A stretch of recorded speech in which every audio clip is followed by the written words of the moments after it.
yadda ake kashe al'ummar arewa gashi Bauchi ta dauka, sauran jihohin arewa da ake zaman lafiya duka ya dauka. Wannan azzalumar gwamnati ta Tinubu ba sa kaunar mu, ba sa kaunar al'ummar arewa. Saboda haka kada mu yi kuskuren sake zaben wannan azzalumar gwamnatin ta Tinubu. Idan kunne ya ji idan muka sake kuskuren sake zaben wannan azzalumar gwamnatin, to sai abin da muka gani kama daga tax da kuma kashe-kashe cin da mai arewa take gadara da noma. Yanzu haka ba mu isa mu je cikin gonakinmu mu yi noma ba. Saboda haka mu kiyaye, mu tabbatar mun tanadi katinmu na zaɓe domin kayar da wannan azzalumar gwamnati.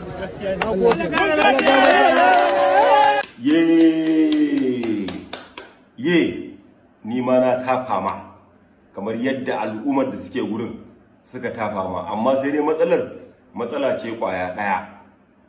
Na so a ce wani jarumi ne ba kai ba, wani jarumi wanda ba a hada da shi an zalunce mu a lokacin Buhari, da wani jarumi ne wanda baya tare da Yahaya Bello, baya tare da su Abdul Ahmad, tunda ai kai ne vice, Abdul Ahmad shine chairman, kai ne vice na Abdul Ahmad.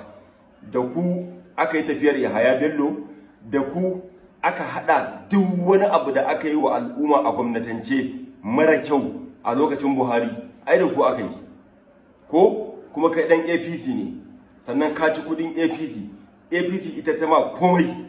Yau a baya kana tare da Yahaya Bello, kowa ya sani, duniya ta sani, kungiyar ku ta YBN. Kai ba a taɓa yin kungiya a Kannywood wanda suka mori siyasa irin YBN ba. Kai ne na biyu a YBN, ka ci kudin YBN, ka yi arzikin da baka taɓa tunani za ka yi a duniya ba a YBN. Kuma YBN din nan Yahaya Bello ne. Yahaya Bello jam'iyyar APC yake. Yau ka zauna ka yi nazari, kaga tafiya ta canza, ko ba a yi da ku, sai ka fito da wannan salo. To amma ina mai tabbatar ma da cewa ina so ka sani, mai hankali ne kadai zai fahimci abin da nake magana. Na rantse da Allah, mutane yanzu sun waye, mutane sun yi hankali, al'umma sun san wanda yake, talakawa sun san wanda yake kaunar su tsakani da Allah, kuma sun san waɗanda suke suke rabewa da talakawa don su cimma wasu burukansu. Wallahi tallahi Sadiq Sani Sadiq, da ana tafiyar siyasa a yanzu da kai, na rantse da Allah ba za ka fito kai wannan bidiyo ba, wallahi na ce ma. So saboda haka mu mun sani, ba za mu ga laifinka ba, tafiya ce ake yi babu kai a ciki, shi yasa ka ɗauko wannan layi. Yes, amma kuma ina mai baka shawara, kaga wannan cin zarafi da cin mutuncin da ka fito kai wa shugaban ƙasa Tinubu, da ka ce mulkin zalunci, mulkin kaza da kaza, wallahi tallahi, wallahi yau idan ba Tinubu ba, mabiyan Tinubu yau suka sa aka kama ka, kuma yanzu sai su Ali Nuhu su fito su ce a wannan namu ne, a sake shi, ko a fara roƙon mutane ana bin manyan 'yan siyasa.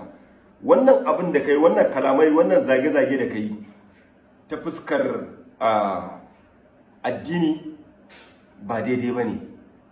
Abin da yasa na ce ta fuskar addini ba daidai ba ne, gwamnatin baya babu wani zalunci, babu wani cin zarafi, babu wani rashin tsaro wanda a yanzu muke ciki wanda ba a yi shi a gwamnatin baya ba. Wallahi babu wani sabon abu da ake yi a yanzu wanda ba a yi shi a lokacin Buhari ba.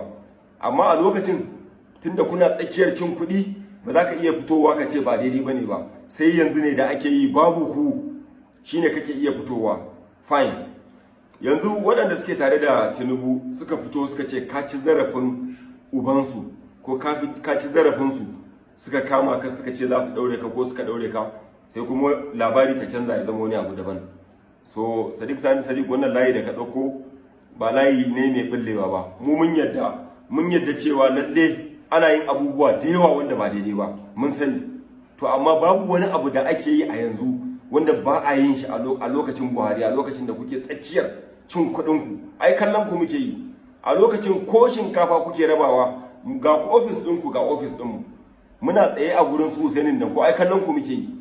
Kuna raba duk abin da kuke bukata, idan mashina ne, idan motoci ne, kuna rabawa waɗanda kuke bukata, kuma muna kallon ku, ba ma fitowa mu kalubalance ku ba ma fitowa mu zage ku, amma duka a masana'anta ɗaya muke, duka muna kani hudun ko a gaban ido na naga kun rufe Abdul Ahmad ya rufe Iliya Kantiri da azumi, naga Abdul Ahmad ya rufe shi da duka, amma ban sani ba ko Abdul Ahmad ne ya dake shi ko yaran Abdul Ahmad a bakin office din. Wallahi naga ana dukan Iliya Kantiri a lokacin azumi, ban san me ya amma ni na ga laifin Iliya Kantiri, dalili shine shi ya kawo kanshi bakin office din ku.